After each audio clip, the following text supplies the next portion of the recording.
everyone, and welcome to our next creativity prompt. In this lesson, we are going to be creating a piece inspired by the moon landing. Now, I love all things space and astronomy, and I love hearing about all the things that NASA is doing or that NASA did in the past. And so one of my favorite events, of course, is the moon landing. And so I've always loved seeing the history behind it and reading about it and hearing and seeing all the stuff that happened during the space race. So since today marks the anniversary for the first moon landing and the first man walking on the moon, I decided that I would create a piece inspired by that. And it is going to be a very, very simple project. What you're going to want to do first is have a black background, or you can use another color that is dark. I actually think that I will be adding a little bit of blue over the top as well. You are also going to need some tissue paper. Now this is what is going to give our moon a really interesting texture that looks like mountains and valleys and craters on our moon. So you're going to want a little bit of that. I'm not going to use this entire sheet because it's a pretty big sheet, but you are going to want a good amount. And then lastly, I have this picture here of the moon landing, and literally all I did was just Google moon landing pictures. And so what I'm going to do is cut this out just to add a little bit of extra detail. You are also going to need a bowl or a plate or something else round that you can trace out for your circle shape. So to get started, I have my black background here, and I am actually going to take a little bit of blue and then a large brush here, and just going to add some swirlies.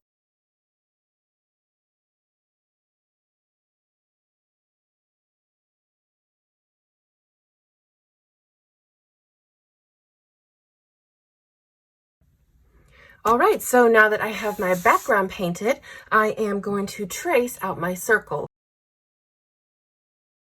So next, I'm going to take my tissue paper and I'm just going to rip it right in half, and I'm just going to fold it over. So I'm only going to use half of it for now. If I want some more, I can always add some more, but you really only need a little bit for now. I'm going to take some Mod Podge here, and I'm just going to take my little brush again and swirl some Mod Podge here all inside my circle. I'm actually going to rip that in half even further, and I'm just going to crinkle it a little bit, and I'm going to start placing this down right over the top. And as you can see, it's going to look extraordinarily messy. And I'm just twisting the paper all around until I get into a vaguely circular shape. And you can kind of mold it along the edge. But as I do this, I'm going to need to add some more Mod Podge in there, right over the top and in between all the folds. So you're going to need quite a bit of this. I'm just slapping that on there, and then putting some more right on top, mashing it down, getting rid of air bubbles. So right now I'm looking at it, and there's still a lot of lower section over here that I would like to glue down. So I'm going to take my other little quarter piece and just start ripping and tearing and molding it however I want it to go.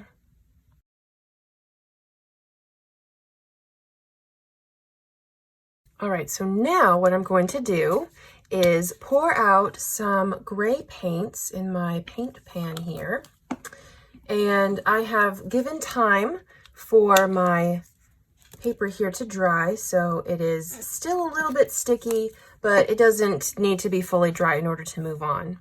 Because now we are going to be adding more color.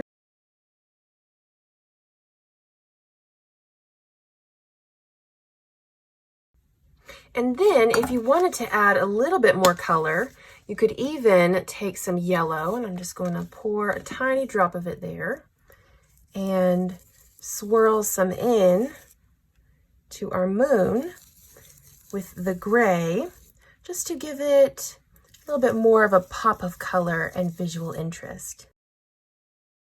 Add a little bit of white as well, just for some brightness. So that looks like a pretty good amount of paleness.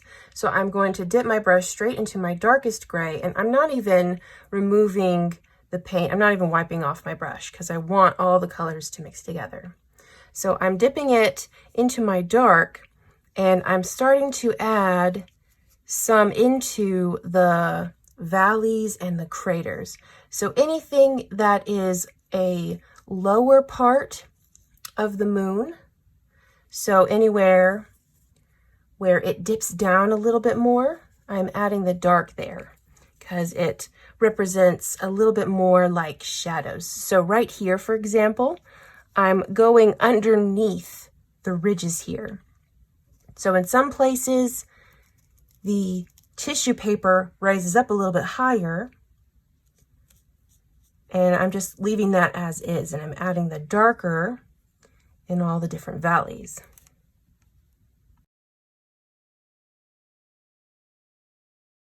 So now I'm taking some white again, and I have just a tiny little bit on the edge of my bristles, and I'm going back to all the hills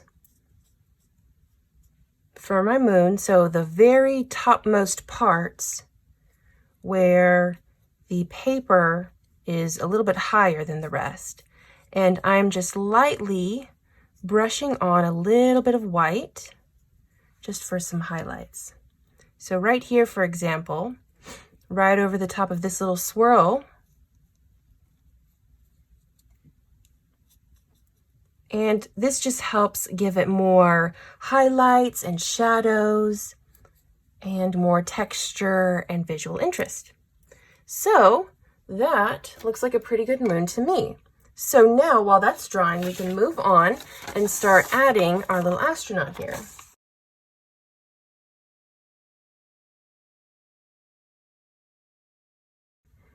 All right, so now I have my flag and my astronaut cut out.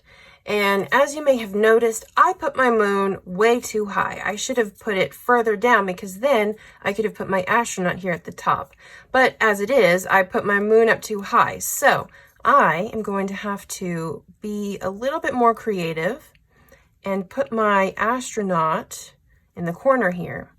And I've cut out the flag, and I actually cut off part of the pole because it was going to be too high and it would have come off of the canvas here. So what I'm going to do is take my glue stick.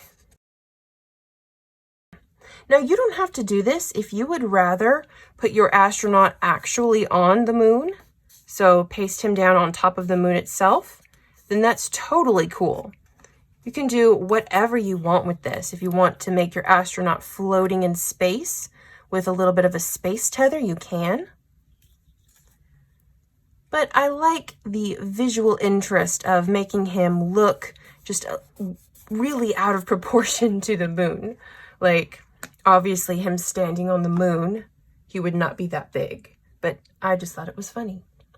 So now I'm going to take a marker and just add a little bit of a line there to better represent the pole. And so that's basically done. If you want to leave it there, you totally can. But I am going to add just a little bit more to my picture here. And I want to add some stars. And also I wanted to add the quote from the moon landing that Neil Armstrong said.